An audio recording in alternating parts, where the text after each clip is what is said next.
Hey, what's going on, James? Thanks again for the donation on Patreon. Of course, it means a ton. Support from you and all of the other Patreons has been fantastic recently, so thank you. I've already discussed what I'm going to go over in the video with you, but just to reiterate, I'm gonna initially talk about fleets. I'll go into a sort of a brief overview of the roster as a whole.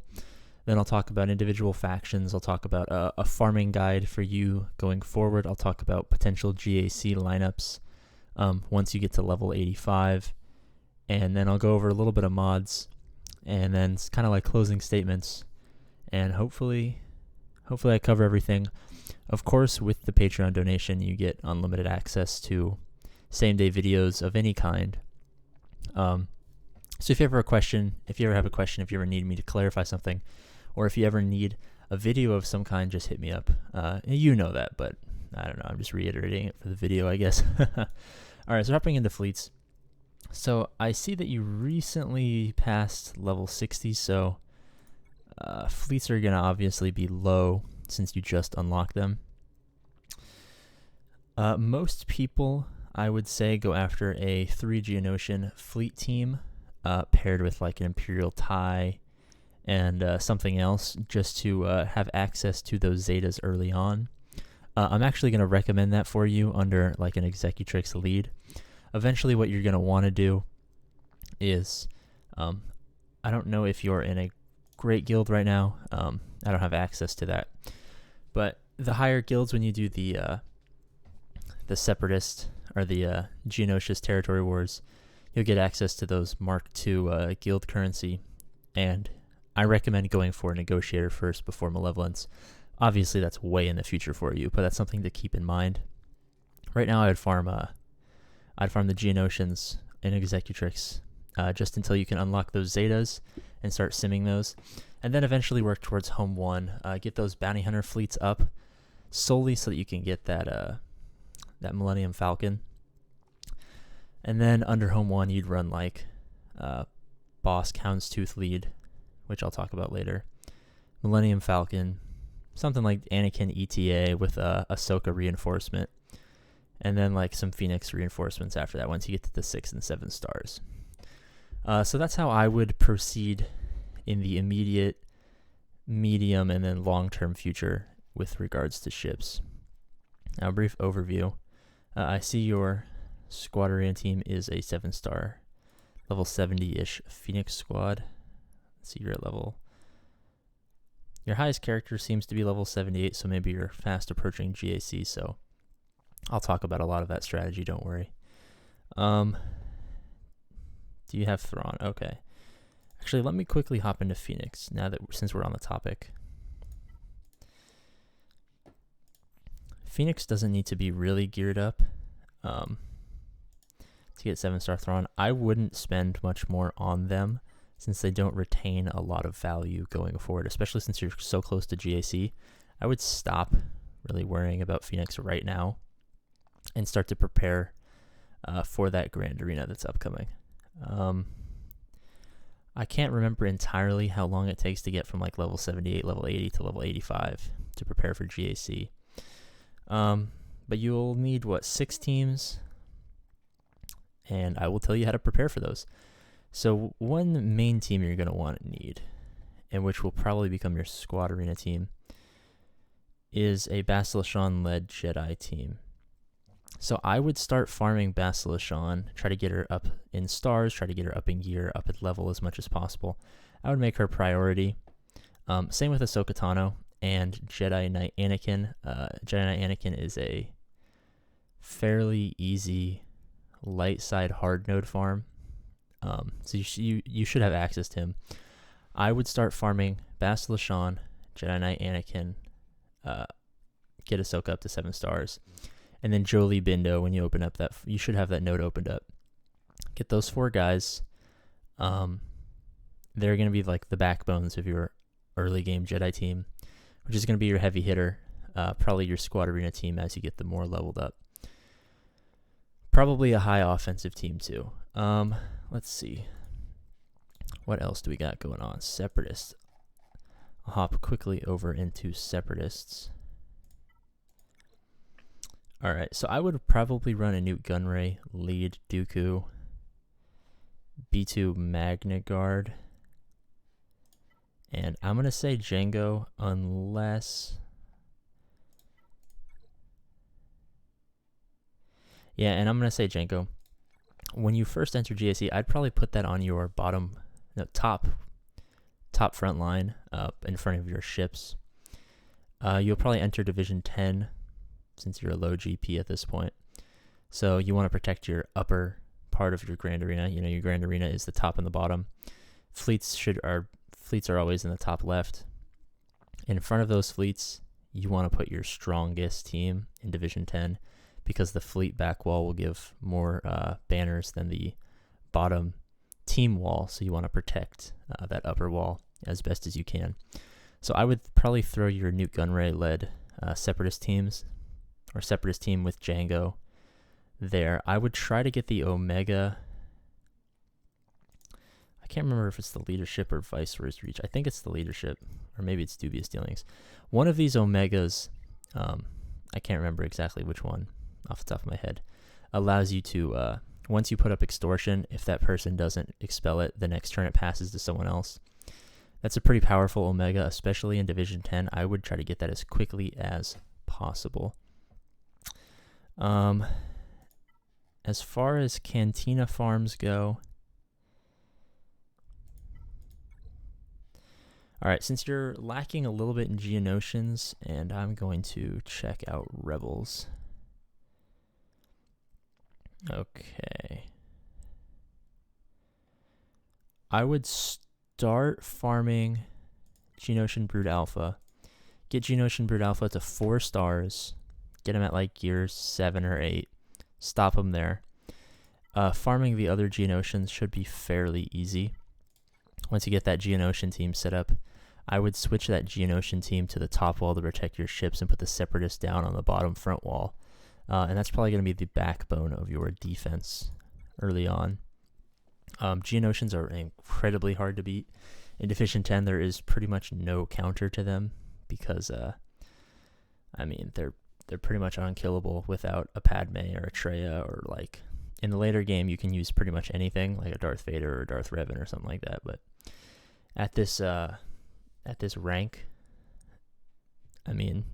Separatist bottom front wall and a Geonosian top front wall are going to be pretty hard for your opponent to beat. That being said, your opponent might do the same thing, so we have to figure out how to set up the most efficient offense for you. So let's say you are farming those Jedi. What you can do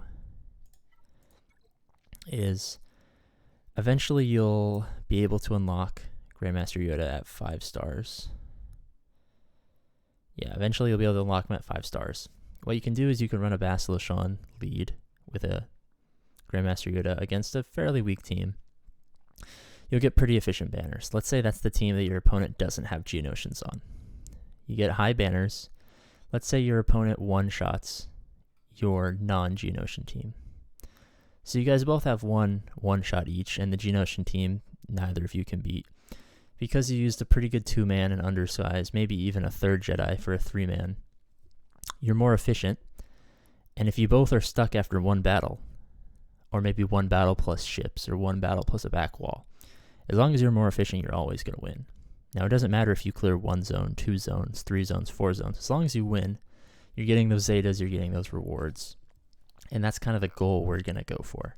So we're going to try to project you into a path to have good, efficient offensive teams and a couple of strong defensive teams to take advantage of the Grand Arena banner system. So a Basilishan lead Grandmaster Yoda, 2-man or maybe a 3-man with another Jedi is a fantastic way. You can throw the rest of the Jedi in for another solid squad. Another farm that I recommend, since you're pretty early, is going after Farm Boy Luke, Princess Leia. Old Ben is a pretty easy Cantina farm, as well as Han Solo, Stormtrooper Han. They're all pretty easy farms, and they lead into CLS, and CLS is a fantastic, efficient team. Now, you'll probably end up getting, depending on what guild you join, Han Solo before you get CLS. But once you get the two of them together, you'll start to be super efficient. That being said, we're going to also need to eventually work on Chewbacca. To get Chewbacca, I would farm Jango to 7 stars, Boss to 7 stars, Boba Fett to 7 stars, Dengar to 7 stars, and then anyone else doesn't really matter. I have guides on my channel about how to do that event, so there's no need to worry there. It's going to be a long farm. I mean, this game is definitely a marathon. But those are the characters you're going to need to unlock that Chewbacca. And then that CLS Han Solo Chewbacca team is going to be the, well, I was going to say the backbone, but it's going to be the entirety of your CLS team.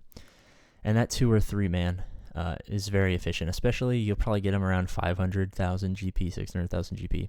He's going to be so OP on offense at that point. So you're going to be really ahead of the curve if you have that undersized Jedi team plus CLS. I mean, it's going to be pretty rough for your opponent.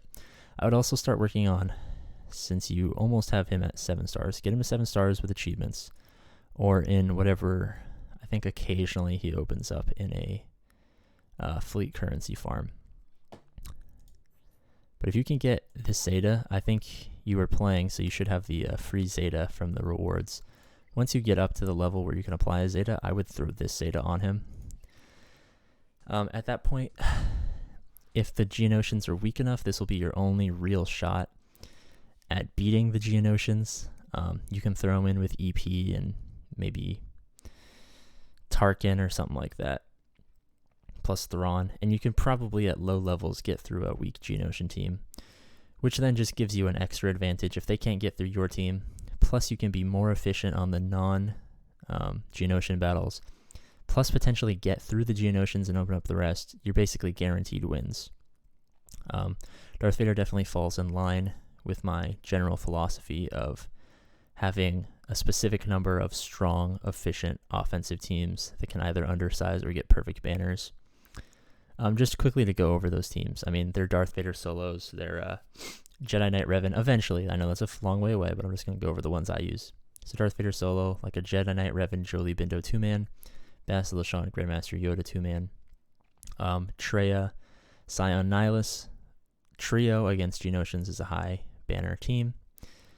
You got your Emperor Palpatine, Thrawn, Bastila Shan Fallen team. You got your, well, I usually put Darth Revan on defense. And I know these teams are a long ways away for you, so don't worry too much. But you got your CLS 3-man, CLS Han Solo Chewbacca.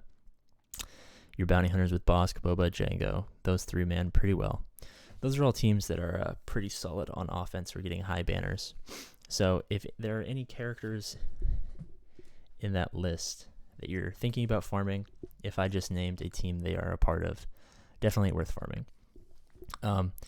In terms of order, at this point, I would probably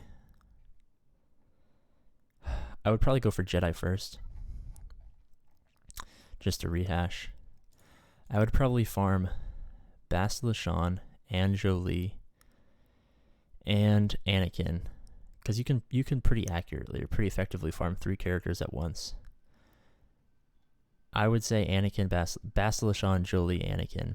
Once you get the 3 of them up to 7 stars, I would start to go for Jango and Bosk. And Ahsoka you get up in a galactic war currency, so she's fine. So Jango, Bosk, and Dengar. Dengar you farm throughout the whole time because you can pretty only much get them in the guild store. So get those 2 bounty hunters. I lost my train of thought. Then go for rebels.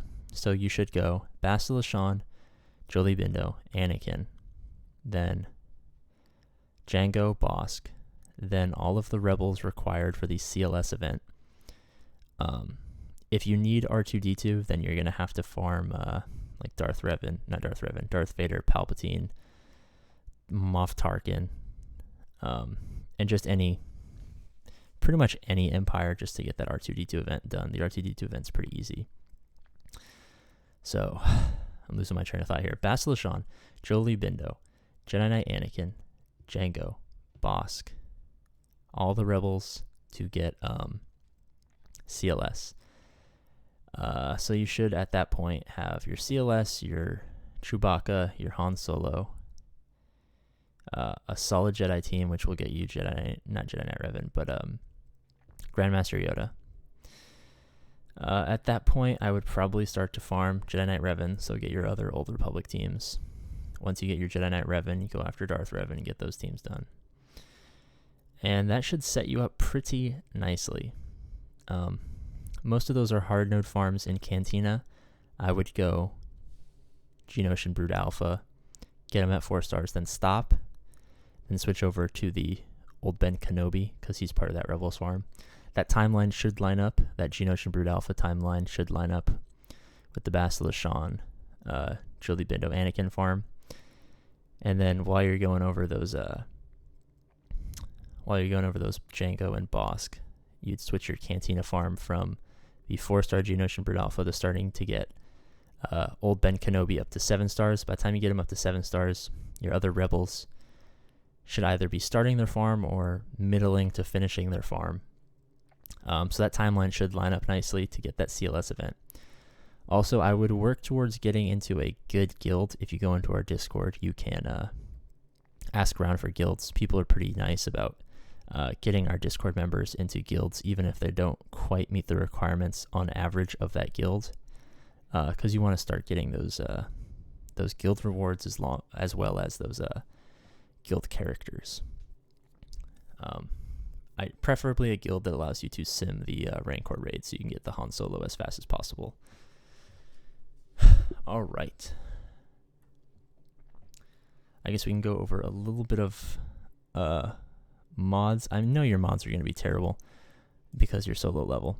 What I would do is, I don't know how your mod challenges are looking, but save all your mod energy. Oh man, sorry. Excuse me. Save all your mod energy except for what's required for daily challenges until you can complete the last tier of all of the mod challenges, and then only go for those. All 3-star mod, all 1, 2, 3, 4-star mods, just sell them. They're useless. They're completely useless. 5-star mods you can keep. The E mods are not super fantastic. If you're strapped for cash, I usually sell those, but green up 5-dot mods are pretty good to keep. Phoenix, you want to go for some sort of health and protection because they recover pretty quickly. Dooku, you want potency, speed. Same with Palpatine, you want high potency. Darth Vader, you want high potency. Bounty Hunters, you want fast. Jedi, you want, it's a combination. You want Anakin to have high offense. You want Bastila Shan to have high health. You want Jolie Bindo to have high health and protection. You want Ahsoka to be a mixture of speed and offense plus crit chance. Geonosians, you just want high health and protection since they share it. Rebels don't really matter that much because the event for CLS is so easy. Modding for them is not particularly important. Alright, I think I've covered most of what I was going to talk about. You should be prepared for Grand Arena soon, since you're level 78, I believe. So we really got to start working quickly towards setting up those 3 defensive and 3 offensive teams. Preferably, to start off with, we want to have that Separatist team on defense plus our best offensive teams. And then as we get that Geonosian team, we throw that Geonosian team up top, Separatists down below. Then we have our Jedi, our 2 Jedi teams, and like our Rebel team that we're using to get CLS, or our CLS team, or our Bounty Hunter team for offense. And then whatever you can muster on the back wall, plus your secondary ship team on the back wall. That's as far as Grand Arena. If I missed anything, please let me know. Of course, shout out to all my patrons, but especially you, James. I like your guild, by the way. Galaxy of Galactic Padawans is a pretty great name. But thank you to you. Thank you to all the other patrons. Thank you to all the people on Discord. You guys really make this you guys really make this fun. I love being a part of this community. You guys bring a smile to my face every day, and I'm truly blessed to have all of you. and all of your support. So thank you so much, and I'll see you guys next time, I guess.